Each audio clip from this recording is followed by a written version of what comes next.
Hello friends, welcome back to YouTube channel Amki diaries. അപ്പോൾ ഇന്ന് നമ്മൾ ഒരു ക്രാഫ്റ്റ് വീഡിയോ ആയിട്ടാണ് വന്നിട്ടുള്ളത്.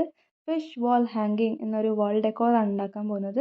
അപ്പോൾ ഇതൊരു ബെസ്റ്റ് ഔട്ട് ഓഫ് വേസ്റ്റ് ക്രാഫ്റ്റാണ്. ഇവിടെ ആദ്യം തന്നെ ഞാനൊരു വേസ്റ്റ് കാർഡ്ബോർഡ് എടുക്കുന്നുണ്ട്, ഒരു കാർഡ്ബോർഡ് പീസ്. അതിൽ ഫിഷിൻ്റെ ഔട്ട്ലൈൻ നമുക്ക് വരച്ചു കൊടുക്കാം. ആദ്യം തന്നെ പെൻസിലിൽ നമുക്കൊന്ന് സ്കെച്ച് ചെയ്തിട്ട് എന്നിട്ട് മാർക്കറിലൊന്ന് ഡാർക്കൻ അതിൻ്റെ ഔട്ട്ലൈൻ വരച്ച് നമുക്ക് കട്ട് ചെയ്തെടുക്കാം.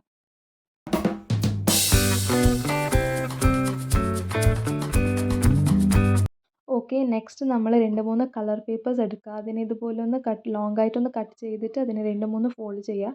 എന്നിട്ട് നമുക്കതിനൊന്ന് സർക്കിളായിട്ട് കട്ട് ചെയ്യണം. ഇവിടെ നീറ്റായിട്ട് കിട്ടാൻ വേണ്ടിയിട്ടാണ് ഞാനിവിടെ ബോട്ടിലിൻ്റെ ക്യാപ്പിൻ്റെ അച്ച് എടുത്തിട്ടാണ് ഞാനിവിടെ കട്ട് ചെയ്യുന്നത്. അപ്പോൾ നമുക്ക് നീറ്റായിട്ട് സർക്കിളായിട്ട് തന്നെ കട്ട് ചെയ്ത് കിട്ടും. പിന്നെ നമ്മൾ ഈ ഒരു അലുമിനിയം ഫോയിൽ പോലത്തെ ഒരു പേപ്പറാണ് വേണ്ടത്. ഇത് best out of waste craft ആയതുകൊണ്ട് തന്നെ ഞാനിവിടെ യൂസ് ചെയ്തത് നമ്മൾ ഹോട്ടലിൽ ഫുഡൊക്കെ റാപ്പ് ചെയ്ത് കിട്ടുമ്പോൾ ഒരു പ്ലാസ്റ്റിക് ഇല്ലേ, അതാണ് ഞാനിവിടെ വാഷ് ചെയ്തിട്ട് യൂസ് ചെയ്തിട്ടുള്ളത്. അപ്പോൾ അതിന് നമുക്ക് കുറച്ച് ചെറിയ സർക്കിളായിട്ട് കട്ട് ചെയ്തെടുക്കാം.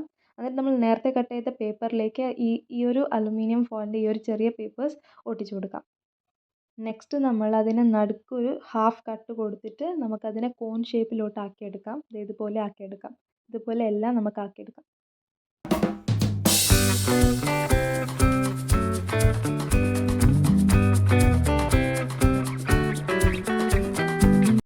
അതൊക്കെ ആയ ശേഷം നമുക്ക് അതിനെ ഈ കാർഡ്ബോർഡ് പീസിലേക്ക് ഒട്ടിച്ചു കൊടുക്കാം.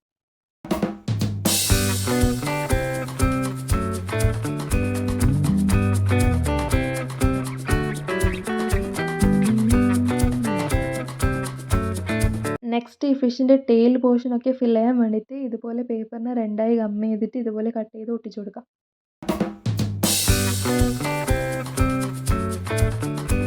ഓക്കെ ഗൈസ്, അപ്പോൾ ഞാനിവിടെ ഫിഷിൻ്റെ ഹെഡ് പോർഷനിലേക്ക് ഒരു ഗ്ലിറ്റർ പേപ്പർ കട്ട് ചെയ്ത് ആ ഷേപ്പിൽ കട്ട് ചെയ്ത് ഒട്ടിച്ചു കൊടുത്തതാണ്.